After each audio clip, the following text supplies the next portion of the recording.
Copyright disclaimer under Section 107 of the Copyright Act 1976. Allowance is made for fair use for purposes such as criticism, comment, news reporting, scholarship, and research. Fair use is a use permitted by copyright statute that might otherwise be infringing. Non-profit, educational or personal use tips the balance in favor of fair use. दोस्तों, सोचिए एक ऐसा गांव जहां शाम ढलने के बाद सिर्फ चिड़ियों की आवाजें सुनाई देती है, जहां खेतों के बीच से गुजरती हल्की हवा एक अजीब सी खामोशी लेकर आती है और उसी खामोशी के बीच दो बहनें घर से थोड़ी दूर जाती है लेकिन लौट के कभी नहीं आती। अगली सुबह सूरज उगने से पहले पूरे गांव में एक ही चीख पुकार थी, इन्हें किसी ने मार दिया, इन्हें किसी ने मार दिया। आज मैं आपको बताऊंगा लखीमपुर उत्तर प्रदेश की वो दर्दनाक घटना जिसने पूरे देश को हिला के रख दिया। तो चलिए शुरू करते हैं। उत्तर प्रदेश लखीमपुर जिले का एक छोटा सा गांव जहां लोग एक दूसरे को नाम से नहीं पहचान से जानते थे। वही पुराना स्कूल, वही कच्ची सड़क, वही चाय की दुकान और खेतों के बीच घूमती दो बहनें, उम्र में छोटी, मासूम और हंसमुख। उस दिन भी सब कुछ सामान्य था।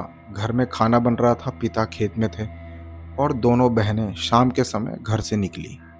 गांव में ये बिल्कुल सामान्य था। लड़कियां अक्सर खेतों के किनारे खेलती घूमती रहती है। किसी ने नहीं सोचा था कि ये उस दिन का सबसे बड़ा फैसला होगा और आखिरी भी। शाम के 6:30 बजे दोनों घर से थोड़ी दूर थी। उनके पास एक मोबाइल था लेकिन इंटरनेट स्लो, कमज़ोर। रात 7 बजे जब माँ ने आवाज़ लगाई, कोई जवाब नहीं आया।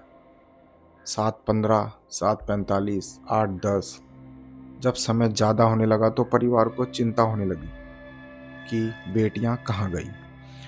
गांव की औरतें घर की छतों पर चढ़कर इधर उधर देख रही थी, आवाज़ें लगा रही थी। मर्द टॉर्च लेकर खेतों की तरफ निकल पड़ते हैं। गांव में हर आदमी, हर औरत एक ही बात पूछ रहा था, अरे उन दोनों को देखा क्या? लेकिन किसी ने उन्हें जाते नहीं देखा था। तो ये बात डर पैदा करने लगी कि आखिर लड़कियां गई कहाँ। रात 9 बजे तक गांव वालों का पूरा समूह एक लाइन बनाकर खेतों के बीच टॉर्च चलाते हुए निकल पड़ता है।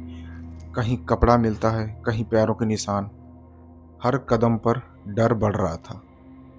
फिर एक मोड़ पर एक औरत ने चिल्लाकर बोला, यहाँ कुछ पड़ा है।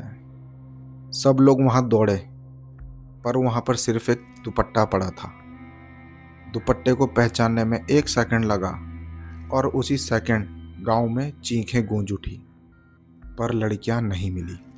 रात के 2 बज चुके थे। पुलिस को सूचना दे दी गई। थाना भी चिंतित था क्योंकि यह मामला बेहद गंभीर लग रहा था। सुबह के 5 बज चुके थे। धुंध फैली थी। गांव का एक बूढ़ा आदमी खेतों में शौच करने के लिए निकला। गांव में लोग खेतों में ही शौच के लिए जाते हैं। थोड़ी दूर जाकर उसने पेड़ के नीचे कुछ देखा और वो शॉक हो गया। वो बूढ़ा आदमी दौड़कर अपने गांव लौटता है और चिल्ला चिल्ला के कहने लगता है, जल्दी चलो, कुछ बुरा हुआ है। गांव के लोग भागते हुए वहां पहुंचते हैं और जो वो देखते हैं उससे सबके पैरों तले जमीन खिसक जाती है। वो दोनों बहनें जो रात को गायब हो गई थी, बिल्कुल शांत पड़ी थी।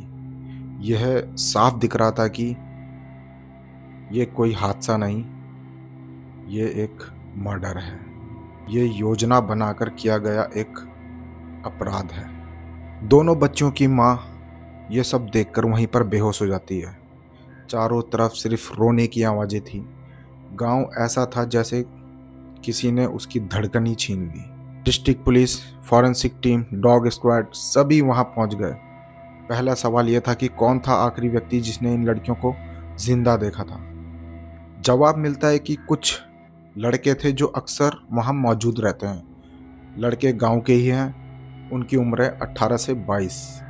पुलिस उनसे पूछताछ शुरू करती है। उनके मोबाइल से कॉल रिकॉर्ड निकाले जाते हैं, लोकेशन चेक की गई और यहीं से केस खुलने लगा। एक लड़के का मोबाइल उसी खेत के पास रात के समय एक्टिव था जब दोनों लड़कियां लापता हुई थी।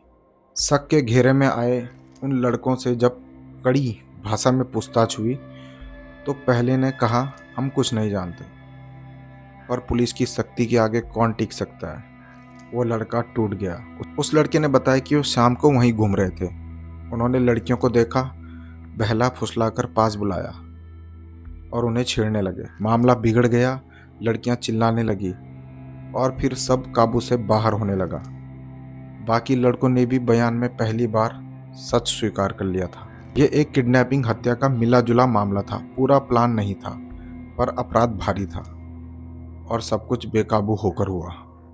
अगले 24 घंटे के अंदर पुलिस ने 6 लड़कों को गिरफ्तार किया। घटना वाली जगह से सबूत बरामद किए गए, mobile chats, call record, movement सब मिलान किए। पुलिस ने बताया कि यह घटना अचानक शुरू हुई लेकिन जानबूझकर की गई। लड़कियों की हालत खराब होने पर वो आरोपी घबरा गए थे और सबूत छुपाने की कोशिश की। पर गांव की जागरूकता, मौका वारदात के निशान और पुलिस की फॉरेंसिक टीम सब मिलकर इस मामले को जल्द सुलझा गई। अगले कई दिनों तक गांव में कोई हंसी नहीं सुनी गई। स्कूल बंद रहा, लोगों ने अपने बच्चों को अकेले बाहर भेजना बंद कर दिया। दुकानें आधी खुलती थी, हर घर के बाहर मोमबत्ती जलती थी। लोग कहते थे कि इतना भयानक कुछ यहाँ कभी नहीं हुआ था।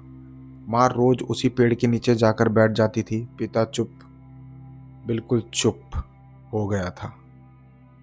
गांव ने पहली बार महसूस किया कि अपराध सिर्फ किसी को मारता नहीं, पूरे समाज को अंदर से हिला देता है। ये पूरा मामला फास्ट ट्रैक कोर्ट में गया। गवाह, सबूत, फॉरेंसिक रिपोर्ट, कॉल रिकॉर्ड सब ने हैंड इन हैंड कहानी कही। आरोपियों को कठोर धाराओं में चार्जशीट किया गया। कोर्ट ने उन्हें न्यायिक हिरासत में भेजा। पूरे देश ने इस केस को फॉलो किया। कई चैनलों में बहस हुई। पुलिस की तेजी की तारीफ हुई। मुकदमा लंबा चला लेकिन पुलिस का दावा साफ था, ये लड़कियां लड़ नहीं सकी, लेकिन कानून इनके लिए लड़ेगा। दोस्तों, इस कहानी में डर है, दर्द है और सबसे ज़्यादा एक गांव की टूटी हुई सांसें हैं। 2 मासूम लड़कियां जिनके सपने थे, हंसी थी, भविष्य था, एक पल में सब खत्म कर दिया गया। लेकिन इस केस ने एक बात साफ कर दी, कभी भी किसी लड़की का गायब होना मजाक या टाइम पास नहीं होता। हर मिनट महत्वपूर्ण है, हर कॉल महत्वपूर्ण है और हर खोज किसी की जान बचा सकती है। लखीमपुर की इस घटना ने पूरे उत्तर प्रदेश को झकझोर दिया था और आज भी गांव में जब सूरज ढलता है, लोग अपने बच्चों से कहते हैं, जल्दी घर आ जाओ।